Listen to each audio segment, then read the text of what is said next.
comment calculer le CBM à partir des dimensions que le fournisseur nous donne? Voilà une question très importante à laquelle nous allons tenter de répondre ce soir. Quels sont les éléments qui interviennent dans le calcul du CBM? Et puis, quelle est la formule à partir de laquelle le CBM peut être calculé facilement? Et puis, à partir de ça, on peut aussi ajouter, en partant d'un constat, que parfois, vous allez voir que le CBM que le fournisseur communique au client que vous êtes est parfois différent du CBM que nous, en tant que transitaires, on a dans nos fichiers. Donc, ensemble, on verra qu'est-ce qui explique ou qu'est-ce qui fait qu'on a parfois ces différents CBM-là. Mais avant toutes ces réponses-là, nous allons marquer une petite pause pour le générique et nous allons revenir tout de suite.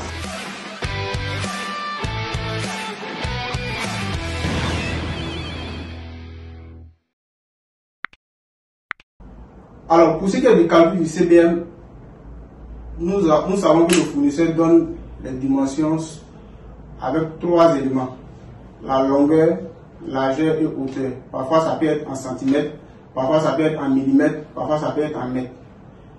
Voilà. Donc, pour faire le calcul du CBM, c'est simple. Vous faites longueur fois largeur fois hauteur. Ça, c'est la formule pour calculer le CBM. Maintenant, on va prendre un exemple concret avec les dimensions données en centimètres et un exemple concret avec les dimensions données en millimètres pour essayer de voir comment se fait le calcul de manière concrète. Donc, on prend les mesures suivantes. Pour ceux qui nous suivent, on peut aller ensemble. Donc, premier exemple avec l'unité qui est le centimètre. On prend 45 cm fois 30 cm fois 40 cm. Comment on va calculer le CBM à partir de cette dimension? Donc, on fait 45 fois 30 fois 40 divisé par 1 million. Ça donne 0,054 CBM. Ça, c'est le CBM avec les dimensions données en centimètres. Pour le CBM donné avec les dimensions en millimètres, on va prendre un exemple concret. 125 mm fois 1200 mm fois 2150 mm. Pour le calcul, on fera 125 fois 1200 fois 2150 divisé par 1 milliard. Vous allez voir qu'on trouve 0,32 CBM. Voilà. Donc, voici un peu les éléments à partir desquels on peut facilement calculer le CBM. Mais vous devez toujours garder à l'esprit que l'unité du CBM, c'est le mètre cube. Donc, tout ce qu'on aura à vous donner comme unité, vous devez avoir le réflexe de toujours amener ça en centimètres, en mètres. Mais parfois, ce n'est pas facile. C'est pourquoi on donne cette formule-là qui est simple, parmi tant d'autres, pour que vous puissiez calculer le CBM facilement. Une chose aussi qui est importante à laquelle nous faisons face souvent, c'est la différence de CBM entre ce que le fournisseur communique au client que vous êtes et puis le CBM que nous on a dans nos fichiers en tant que transitaire.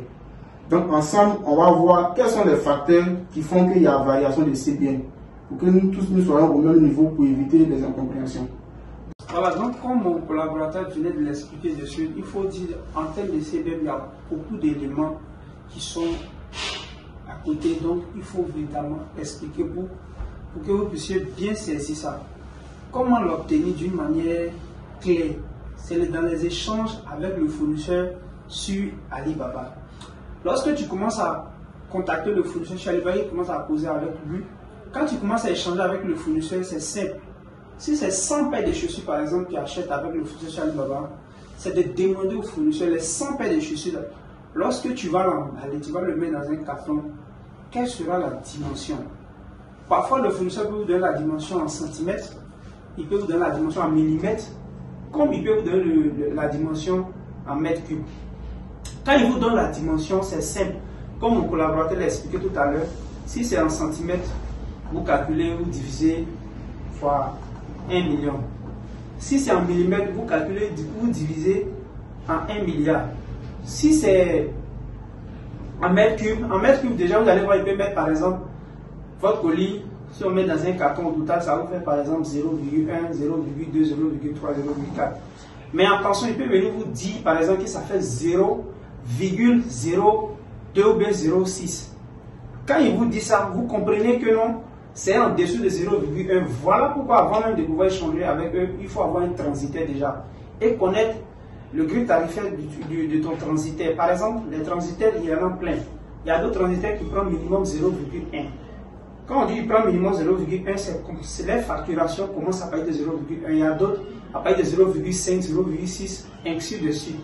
Donc c'est en ce moment-là, quand vous connaissez tout ça, vous pouvez connaître automatiquement quand le fournisseur vous dit, par exemple, que ça fait 0, et puis encore 0, et puis ça fait 52. Vous comprenez automatiquement que le colis ne vaut pas 0,1 CP. Donc du coup, vous serez facturé automatiquement à un prix de 0,1. Si par exemple votre fournisseur vous dit qu'il prend minimum 0,1. C'est pareil si vous dit prend minimum 0,2. Ce qui veut dire si votre colis est toujours en dessous de 0,2, vous allez payer le montant de 0,2. C'est un peu ça. Mais parfois, ça arrive parfois que ce que le fournisseur te donne est différent avec ce qui est enregistré lors du chargement dans le conteneur. Parce qu'il faut noter qu'il y a beaucoup de choses qu'on prend en compte. Un conteneur de 40 pieds prend 28 tonnes. Donc, ce qui veut dire donc, que ton colis, par exemple, ton fournisseur peut te dire, ça peut être une machine. La machine, par exemple, peut peser, par exemple, 100 kg. Et ta marchandise, en réalité, ne vaut même pas 0,1. Vous voyez que ça rentre dans un autre calcul. Parce que lorsqu'on charge un conteneur, il faudrait que le conteneur puisse respecter le tonnage. Si ça ne respecte pas le tonnage, il y a un problème. Donc, à ce niveau-là, il y a beaucoup de calculs qui rentrent en compte. Voilà pourquoi vous devez être beaucoup en collaboration avec votre transitaire. Quand votre fournisseur vous donne le poids, la dimension, tout ça, et que vous calculez, vous devez être en mesure aussi de rapporter ça à votre transitaire afin qu'il confirme avec vous le coût du transport. En même temps, il peut vous dire, voilà ce que vous allez payer environ par rapport à votre colis. Et vous devez noter aussi que le prix du CBM n'est pas souvent stable. Ça, ce sont des détails aussi que nous avons rentrés dedans aussi pour vous donner aussi, pour que vous ayez véritablement tous les détails sur le CBM. Donc, sur ce, on se dit encore.